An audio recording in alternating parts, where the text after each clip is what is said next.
Baahubali franchise पूरे भारत की अब तक की सबसे सफल फ्रेंचाइजी है, जिसके पहले पार्ट ने हम सभी को एक सवाल से पागल कर दिया था कि बाहुबली को कटप्पा ने क्यों मारा, और बाहुबली 2 में हमें हमारे सभी सवालों के जवाब भी मिल गए थे। ये फिल्म अपने पहले पार्ट से काफी बड़ी ब्लॉकबस्टर फिल्म साबित हुई है, जिसमें प्रभास से लेकर अनुष्का शेट्टी और राणा दुगुबाती से लेकर सभी कलाकारों ने काफी अच्छा प्रदर्शन किया। यूं तो आपने इस फिल्म को कई बार एंटरटेनमेंट के लिए देखा होगा, पर फिर भी आप इस फिल्म में मिस्टेक नहीं पकड़ पाए होंगे। जी हाँ दोस्तों, ब्लॉकबस्टर बाहुबली 2 फिल्म में बहुत सी मिस्टेक है, जिन्हें फिल्म को अच्छा बनाने और शानदार बनाने के चक्कर में नजरअंदाज किया गया है। अगर आप भी जानेंगे तो हैरान होंगे, साथ ही आप भी पूछ उठेंगे कि ऐसी गलतियां इतनी बड़ी फिल्म में कैसे। आज के हमारे इस वीडियो में हम आपको बाहुबली 2 फिल्म में हुई ऐसी ही कुछ मिस्टेक्स बताने वाले हैं, जिन्हें जानकर आप भी सोचने पर मजबूर हो जाएंगे। अगर आप भी फिल्म से जुड़ी उन सभी मिस्टेक्स के बारे में जानना चाहते हैं तो हमारे साथ इस वीडियो के अंत तक बने रहें, और साथ ही बाहुबली फिल्म के लिए आप हमारे वीडियो को लाइक करना ना भूलें। नंबर 1, जब बाहुबली की फिल्म में पहली लड़ाई दिखाई गई थी, जब उसे हाथ में एक तलवार लेकर दिखाया गया था, पर जब कैमरा पीछे की ओर गया तो उसके दूसरे हाथ से न जाने कहां से कुल्हाड़ी निकल जाती है। ये तो जादू कर दिया बाहुबली ने। नंबर 2, फिल्म में दिखाया जाता है कि राजमाता नंगे पैर चलकर जाती हैं और उनके पैर काफी जख्मी होते हैं, पर जब बाद में महल में लिटाकर उनका इलाज किया जा रहा था तब उनके पैरों पर कोई जख्म नहीं था। पैर एकदम साफ और गोरे गोरे दिख रहे थे।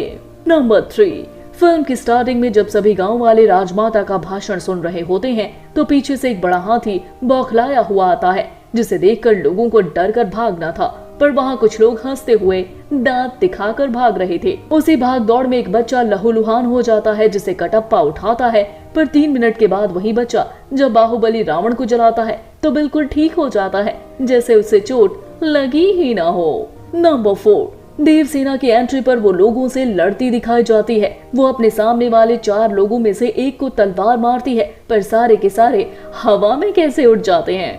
नंबर 5, जब कटप्पा और बाहुबली नदी के पास खड़े होते हैं और बाहुबली नदी में हाथ डालता है तो एक लाश ऊपर तैर कर आती है, जिसके बाद पीछे सारी की सारी लाशें ऊपर पानी में तैरने लग जाती हैं। पहले नदी साफ होती है, फिर एक लाश आती है, उसके बाद बाकी की नदी लाशों से भर जाती है। वो सब क्या बाहुबली का इंतजार कर रही थी कि वो आएगा तभी सब ऊपर आएंगे। नंबर 6, देवसेना जब कुमार वर्मा से बात कर रही होती हैं तब उनके साथ 4 लड़कियां खड़ी होती हैं, पर जब कैमरा दूसरे एंगल से दिखाता है तो वहां केवल 3 ही लड़कियां होती हैं। जिसके बाद देवसेना कुमार से तलवार ढूंढने को कहती है तो उसके साथ खड़ी हुई लड़की डायरेक्ट उसी जगह पर देखती है जहां तलवार होती है और देखने से पहले ही रिएक्शन दे देती है। नंबर 7, खेत में जब सभी बैल भाग रहे होते हैं तो वो सब सफेद रंग के होते हैं, पर जब कैमरा दूसरे एंगल से दिखाता है तो वहां पर अचानक काले रंग के बैल आ जाते हैं। नंबर 8, अगले सीन में जब भल्लाल देव महल के बाहर खड़ा होता है और सारे सिपाही उसके पास भाग कर आ रहे होते हैं तो दिखाया जाता है कि कटप्पा उसके आसपास नहीं होता है, पर जब कैमरा पास के एंगल से दिखाया जाता है तो कटप्पा अचानक प्रकट हो जाते हैं और एक को मारता है तो पीछे का आदमी अपने आप ही उड़ जाता है। वो कैसे गिरा हवा से। नंबर 9, देवसेना का इतना बड़ा महल है पर महल का दरवाजा काफी कमजोर है। जब एक आदमी बाहर से तलवार की मदद से दरवाजा तोड़ता है तब उस दरवाजे को गौर से देखने पर पता चलता है कि वो केवल आगे पीछे के 2 पतले फत्तों से बना हुआ है, जिसके बीच में कुछ नहीं है, इसलिए तो उस दरवाजे के इतने सारे टुकड़े हो जाते हैं। नंबर 10, अगले सीन में जब बाहुबली 3 लोगों को लात मारकर उनके अंदर से तलवार निकालता है तब दिखता है कि तलवार आगे की ओर जाती है, पर जब कैमरा पास के अंदर से दिखाया जाता है तो तलवार पीछे की ओर जा रही होती है। नंबर 11, महल के अंदर जहां देवसेना और बाकी लड़कियां होती हैं, जब वहां बाहुबली जाता है तो साफ दिखता है कि उसके हाथों में कुछ नहीं होता, पर जब वो कुमार वर्मा के पास पहुंचता है तो वो उसे तलवार देता है। वो तलवार कहां से आई ये पता नहीं चला, जबकि उसके हाथ में तो कुछ भी नहीं था। नंबर 12, बाहुबली और देवसेना मिलकर दुश्मनों से तीर कमान से लड़ते हैं। देवसेना के पास कुल 3 या 4 दिन होते हैं और बाहुबली के पास 10 से 12 दिन। इतने कम तीर से वो दोनों 100 से भी ज्यादा लोगों को मार देते हैं। लोग खत्म हो जाते हैं पर उनके तीरें कम नहीं होती और अंत में उतने ही तीर बचते हैं। ये बात कुछ हजम नहीं हुई। नंबर 13, अगले सीन में जब सभी दुश्मनों से लड़कर बाहर आते हैं तब महल के आगे सारे बैल आराम से खड़े होते हैं और उनके हिंसक सिंह पर कुछ नहीं होता, पर जब बाद में बाहुबली आग वाला तीर जलाकर कटप्पा को उन्हें बाहर भेजने को कहता है तब उन सभी बैलों के सिंग पर आग कहां से लग जाती है? क्या कटप्पा उनके सिंग के ऊपर आग लगाकर भेज देता है? नंबर 14। इस सीन के अगले वाले सीन में एक चील आती है जिससे बाहुबली चिट्ठी लेता है, पर असल में तो इसके पास कुछ नहीं होता। वो चिट्ठी आई कहां से? वही जब वो चील बाहुबली के हाथ पर बैठती है तो वो कबूतर में बदल जाती है। ये तो मैजिक हो गया। नंबर 15। राजमाता के महल के सैनिक इतने कमजोर होते हैं कि कटप्पा उन सभी को एक दरवाजे से रोक लेता है और राजमाता पीछे से निकल जाती हैं। राजमाता ने जब छोटे अमरेंद्र बाहुबली को पकड़ा होता है तो उन्हें तीर लगती है। तब साफ दिखता है कि वो है प्लास्टिक का गुड्डा। नंबर 16। देवसेना को अपनी नाव पर जाना होता है, पर बीच का रास्ता टूट जाता है तो वो बाहुबली के कंधे पर चलकर जाती है। इस सीन में साफ दिख रहा है कि वो उसके पीछे चल रही हैं, पर वो छोटी सी नाव में जाकर बैठती हैं। पर बाद में वो नाव एक बड़े जहाज में कैसे बदल जाती है? नंबर 17।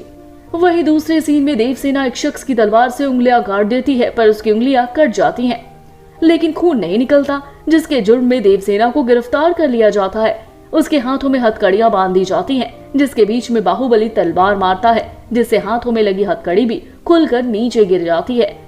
बाहुबली ने केवल बीच में तलवार मारी थी जिससे कि जंजीर के टुकड़े होने लगे थे, लेकिन हथकड़ी खुलकर कैसे नीचे गिर गई? नंबर 18। कटप्पा द्वारा बाहुबली को मारने से पहले साफ दिखता है कि वहां पर कोई पत्थर नहीं होता, पर जब कटप्पा बाहुबली को तलवार मारता है तब बाहुबली सामने पत्थर के पास जाकर गिरता है, जो अचानक कहीं से प्रकट हो गया। नंबर 19। अगले दिन में जब अमरेंद्र भल्लाल देव से लड़ने उसके महल में जाता है तो महल के बाहर उसके ऊपर हजारों तीर गिरते हैं, पर उसे एक भी नहीं लगती। वहीं उसके आसपास कोई नहीं होता, पर जब वो 1-2 कदम आगे चलता है तो पता नहीं कहां से कटप्पा और बाकी के सिपाही उसे बचाने आ जाते हैं। नंबर 20। महल के अंदर जाने के लिए अमरेंद्र ने पेड़ को खींचकर उछलकर जाने का आइडिया निकाला था, जिससे सभी अंदर जाते हैं। वहीं अमरेंद्र के साथ जब सब जाते हैं तो वो महल के अंदर जोर से गिरते हैं। ऐसे गिरने पर हड्डियां टूट जाती हैं, पर किसी को एक चोट भी नहीं लगती। नंबर 21। महल के अंदर जाकर जब वो अपनी माँ देवसेना से मिलता है तब साफ दिखता है कि देवसेना ने अपने हाथों में जंजीर पकड़ी हुई है, जिसे वो ऐसे खींच कर निकालता है जैसे जंजीर हाथों में बंधी हुई हो। आराम से भी तो निकाल सकता था ना। नंबर 22। फिल्म के लास्ट वाले सीन में दिखाया जाता है कि भल्लाल देव की मूर्ति का सिर बहकर झरने तक आ जाता है, पर जब वो सिर गिरता है तो झरने का पानी उसके साथ नहीं गिरता, वो गायब हो जाता है। नंबर 23। महल में घुसकर भल्लाल देव और अमरेंद्र के बीच लड़ाई दिखाई जाती है, जिसमें भल्लाल देव बाहुबली की शील्ड पर हथौड़ा मारता है तो बाहुबली के घुटने से फर्श में दरार आ जाती है, पर जब कैमरा दूर जाकर अंदर से दिखाया जाता है तो वहाँ पर कोई दरार नहीं होती।